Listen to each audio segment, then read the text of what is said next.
The Great Controversy, Chapter 30. Enmity between man and Satan. I will put enmity between thee and the woman, and between thy seed and her seed. It shall bruise thy head, and thou shalt bruise his heel.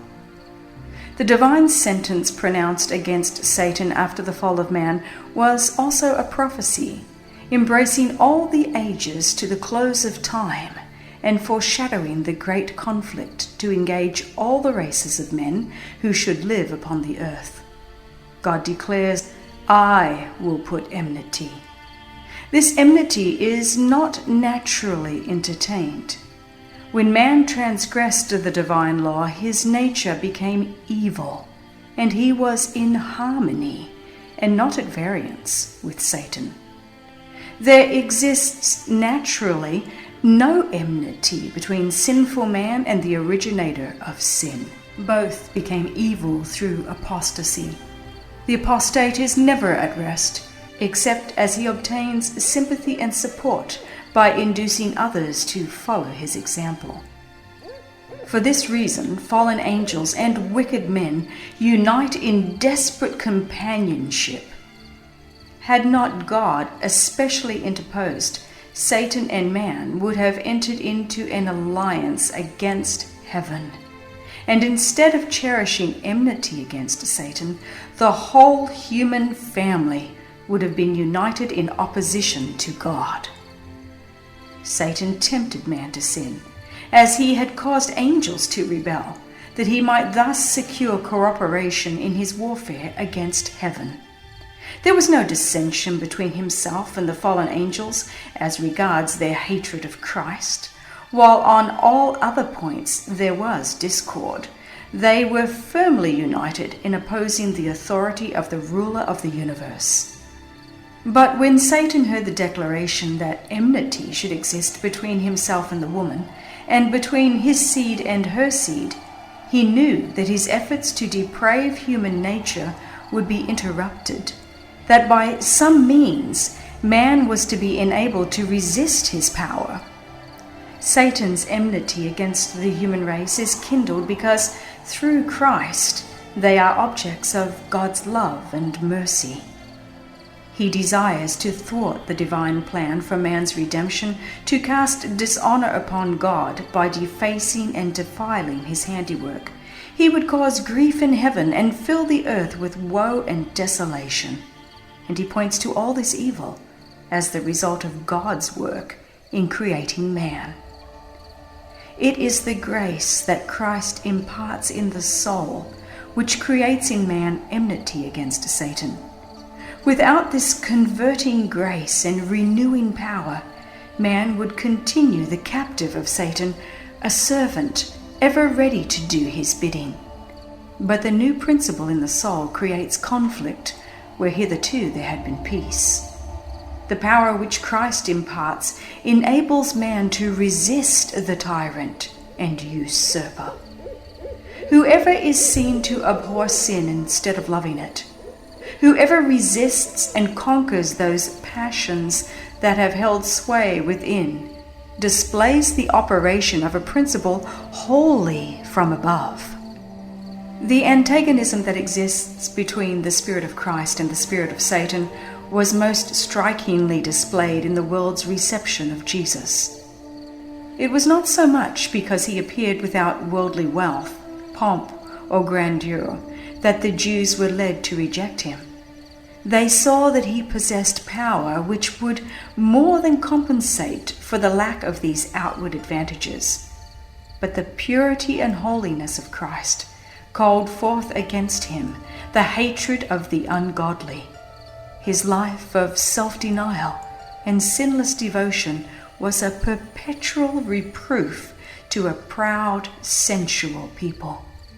It was this that evoked enmity against the Son of God. Satan and evil angels joined with evil men. All the energies of apostasy conspired against the champion of truth. The same enmity is manifested toward Christ's followers as was manifested toward their master. Whoever sees the repulsive character of sin and in strength from above resists temptation, will assuredly arouse the wrath of Satan and his subjects. Hatred of the pure principles of truth and reproach and persecution of its advocates will exist as long as sin and sinners remain. The followers of Christ and the servants of Satan cannot harmonize. The offense of the cross has not ceased. All that will live godly in Christ Jesus shall suffer persecution.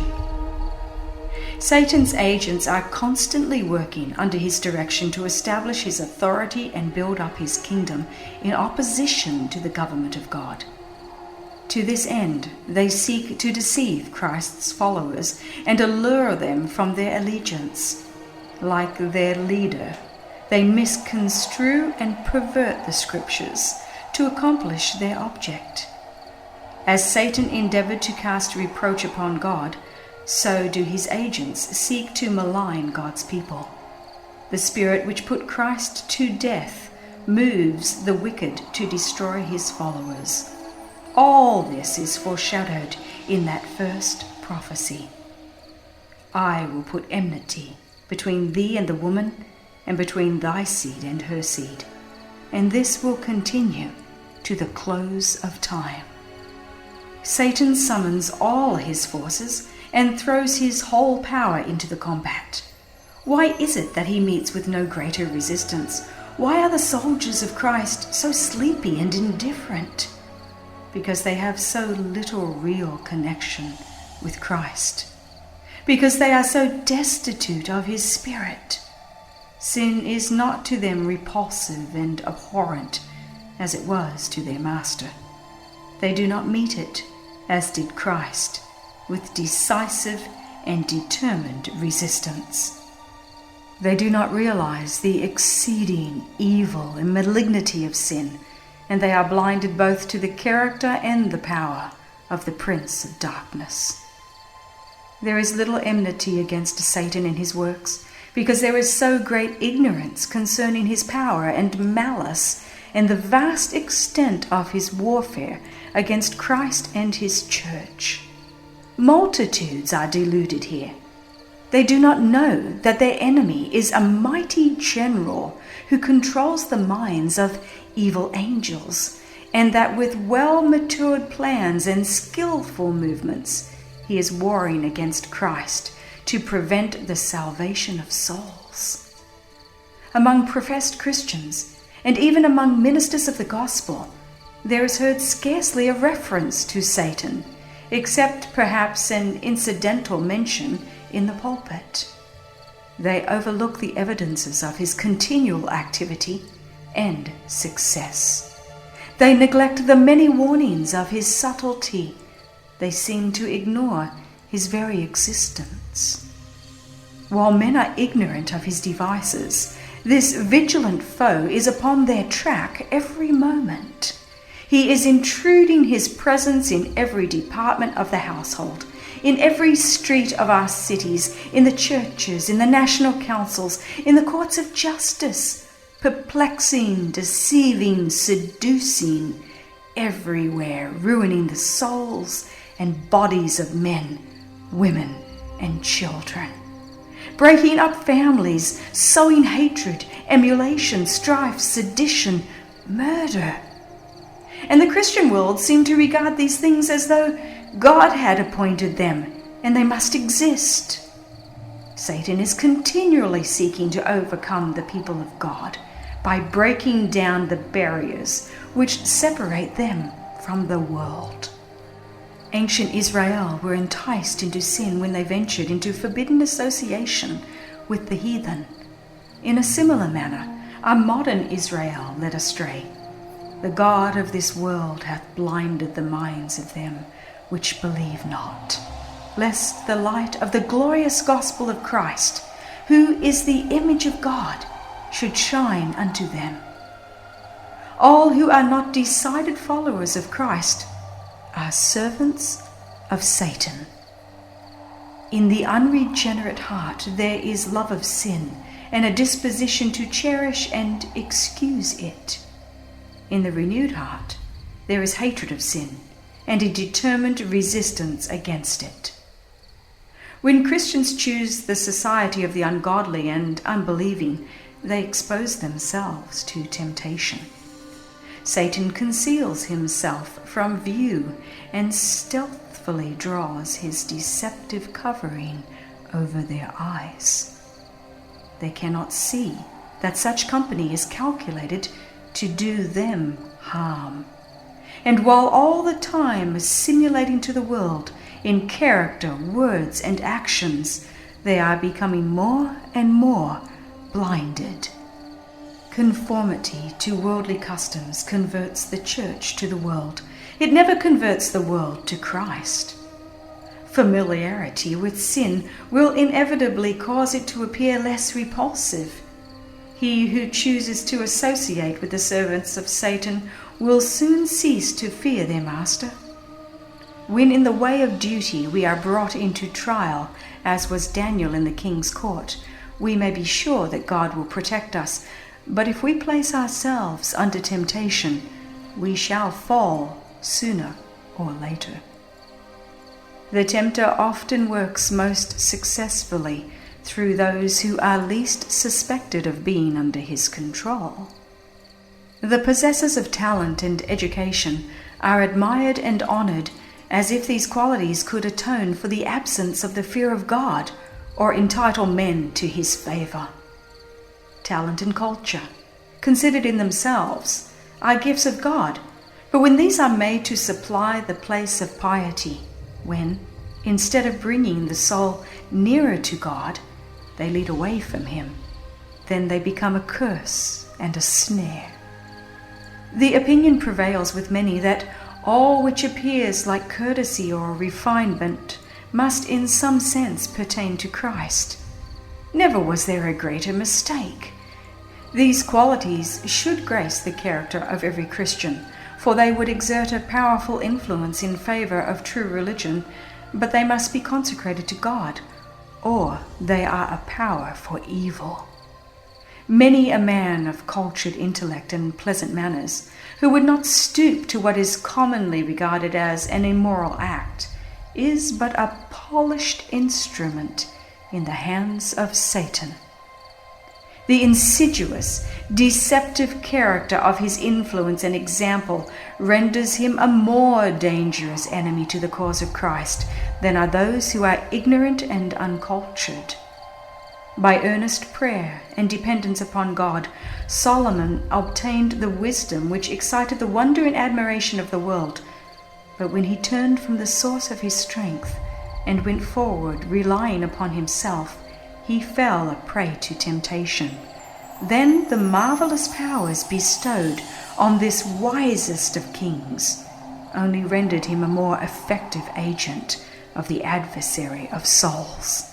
While Satan is constantly seeking to blind their minds to the fact, let Christians never forget that they wrestle not against flesh and blood, but against principalities, against powers, against the rulers of the darkness of this world, against wicked spirits in high places. The inspired warning is sounding down the centuries to our time. Be sober, be vigilant, because your adversary, the devil, as a roaring lion, walketh about, seeking whom he may devour. Put on the whole armor of God, that ye may be able to stand against the wiles of the devil. From the days of Adam to our own time, our great enemy has been exercising his power to oppress and destroy. He is now preparing for his last campaign against the church. All who seek to follow Jesus will be brought into conflict with this relentless foe. The more nearly the Christian imitates the divine pattern, the more surely will he make himself a mark for the attacks of Satan. All who are actively engaged in the cause of God, seeking to unveil the deceptions of the evil one and to present Christ before the people, will be able to join in the testimony of Paul, in which he speaks of serving the Lord with all humility of mind, with many tears and temptations. Satan assailed Christ with his fiercest and most subtle temptations, but he was repulsed in every conflict. Those battles were fought in our behalf. Those victories make it possible for us to conquer. Christ will give strength to all who seek it. No man, without his own consent, can be overcome by Satan. The tempter has no power to control the will or to force the soul to sin. He may distress, but he cannot contaminate. He can cause agony, but not defilement. The fact that Christ has conquered should inspire his followers with courage to fight manfully the battle against sin and Satan.